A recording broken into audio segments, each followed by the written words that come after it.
Alors, telle est la problématique qui est posée.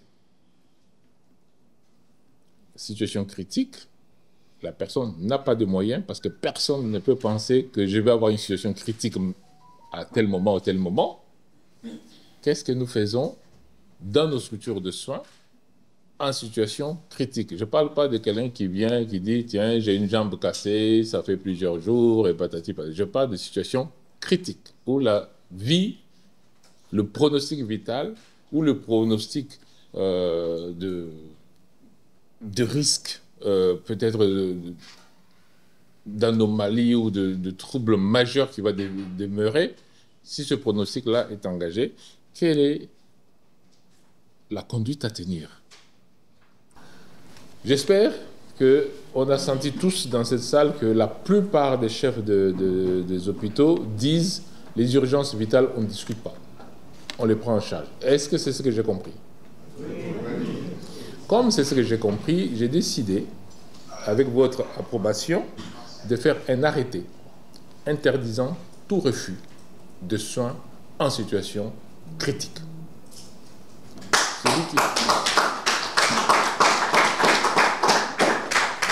Et je vais signer cet arrêté devant vous.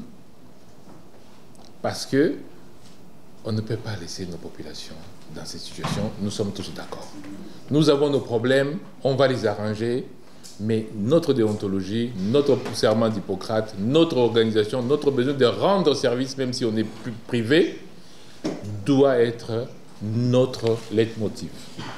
Et donc pour cela, je voulais tous vous informer et signer d'abord devant vous un arrêté qui va être publié, qui interdit à toute structure de soins de refuser les soins critiques à une personne qui en a besoin.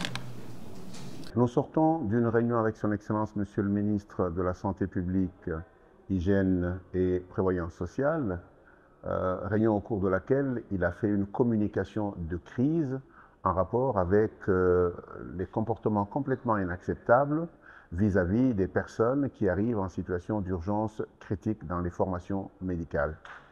L'occasion a été donnée par le récent cas d'une déformation médicale avec une jeune femme qui est décédée pour n'avoir pas été prise en charge pour des raisons de barrières financières.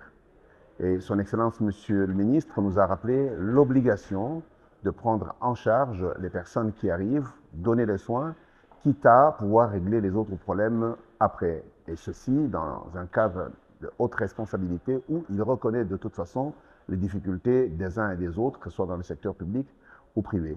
Et pour sortir, Son Excellence, Monsieur le Ministre, nous a démontré de manière assez claire son engagement et sa détermination en signant l'arrêté faisant obligation de donner des soins aux personnes qui arrivent en situation d'urgence critique. Et ça, c'est une excellente avancée pour la République. Bon, je crois que c'était une réunion importante parce que nous-mêmes, médecins et gestionnaires des hôpitaux, nous nous rendons compte qu'il y a des problèmes au niveau de notre population et au niveau de la prise en charge des cas critiques.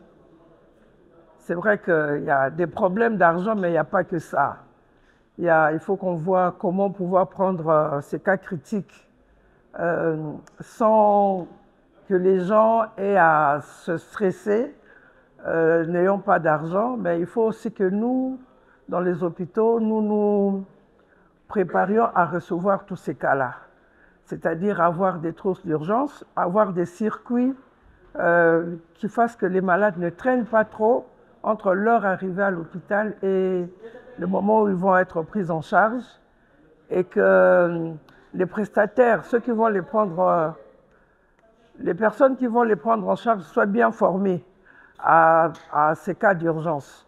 Je crois que si on met tous ensemble ce que le ministre et son cabinet et ses collaborateurs vont mettre en place, et nous avec les gestionnaires des hôpitaux, si on se met tous ensemble, je crois qu'on pourra améliorer les choses au niveau de notre population. Voilà.